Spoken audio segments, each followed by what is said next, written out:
And ma'am like food పరంగా కూడా ఎలాంటి ఒక ఫుడ్స్ తీసుకోవాలి, as you mention earlier Yeah. Fried ఇలాంటివి అదండి, అవాయిడ్ ఎనీథింగ్ చేయాలి ఇన్ అని ఫ్రైడ్ చెప్పేసి. Form should be avoid. ఇప్పుడు అంటే తెలుగు హౌస్ హోల్డ్ లో, and I'm married to Maharashtrian, Mm, వాళ్ళ హౌస్ అయితే వాళ్ళు చాలా తక్కువ నూనె వాడతారు, Okay. తక్కువ కారాలు వాడతారు, తక్కువ వేపుడులు ఉంటాయి. ఓకే. కానీ మన దగ్గర అన్ని అప్పడాలు, పచ్చళ్ళు, అది Deep బెండకాయ fried. అయినా కానీ ఫ్రై చేసి తినడము. So everything.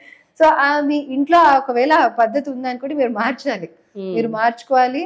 అండ్ వేరే వాళ్ళకి కూడా చెప్పండి, వేపుడులా కాకుండా కొద్దిగా తక్కువ నూనె వాడి గ్రేవీ దాన్ని టైప్ లో. దాన్ని తక్కువ నూనెతో వండండి for the whole family. Mm, okay, మా నాన్నకి బీపీ ఉంది కాబట్టి ఆయనకి సెపరేట్ గా ఉప్పు లేకుండా నూనె లేకుండా ఇస్తాము, మేమందరం అలా కుదరదు. mm. ఓవరాల్ గా తగ్గించడం అనేది మంచి. చాలా మంది అడుగుతారు విచ్ ఆయిల్ టు యూజ్.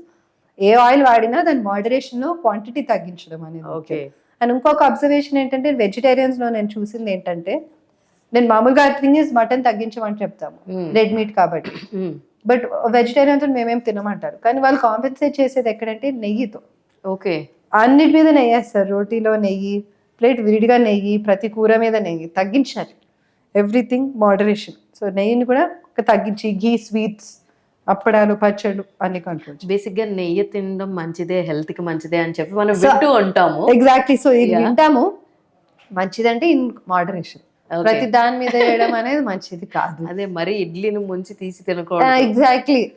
కొంచెం ఒక 1 spoon or half spoon okay here and there. Okay. ఒక కామన్ ఫ్యాక్టర్, ఎసిడిటీ ఫామ్ అయిన, గ్యాస్ ఫామ్ అయిన దానికి హార్ట్ స్ట్రోక్ కి తేడా తెలియదు, అవునవునండి. చాలా వరకు తెలియదు. అవునవును. అసలు మనం దీన్ని ఎలాగా ఐడెంటిఫై చేయాలంటే, ఇస్ దర్ ఎనీథింగ్ అంటే కొద్దిగా ఓవర్లాప్ అయితే ఉంటదండి. హార్ట్ సిమ్టమ్స్ మీకు 3 AM కి మిమ్మల్ని లేపింది అనుకోండి, ఆ symptom most likely it's cardiac.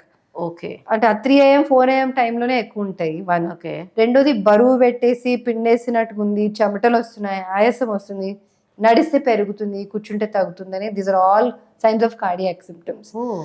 But చాలా వరకు ఓవర్లాప్ ఉంటుందండి. మంట కూడా can be cardiac, can be gastric also. Exertion, యాక్టివిటీతో పెరుగుతుందంటే కార్డియాక్ అయి ఉంటుంది. బట్ ఆల్వేస్ ఏంటంటే better to err on the other side. మీరు గ్యాస్ట్రిక్ అనుకొని కార్డియాలజిస్ట్ దగ్గరికి వెళ్ళడం పర్వాలేదు. కార్డియాక్ పెయిన్ ని మిస్ చేసి గ్యాస్ట్రాంట్రాలజిస్ట్ ఆర్ ఫిజిషియన్ కి వెళ్ళడం అది ఇబ్బంది. So then so many are overlooked and missed and then you lose time. And ma'am ఇప్పుడు మనకి చాలా మంది, మీరు అన్నారు 3 walls ఫిల్ అయిపోయినాయి, లేదంటే 2 walls ఫిల్ అయిపోయినాయి అని చెప్పి, వెజల్స్ ఫిల్ అయిపోయినాయి అని చెప్పారు. అది క్యూర్ చేసిన తర్వాత కూడా is there a chance of again feeling లాంటివి? దేర్ ఈస్ అండి. అంటే of course regular follow up, regular checkup, cholesterol, sugar అన్ని కంట్రోల్లో పెట్టుకున్నా కానీ మళ్ళీ వచ్చే ఛాన్సెస్ ఉంటాయి. ఒక 5% పేషెంట్స్ లో అలా ఉండొచ్చు. అండ్ అది ఎవరికి అవుతుంది అనేది మనం చెప్పలేం. So that is a possibility, but still we have to treat it in that time and keep them on regular follow up. That's it.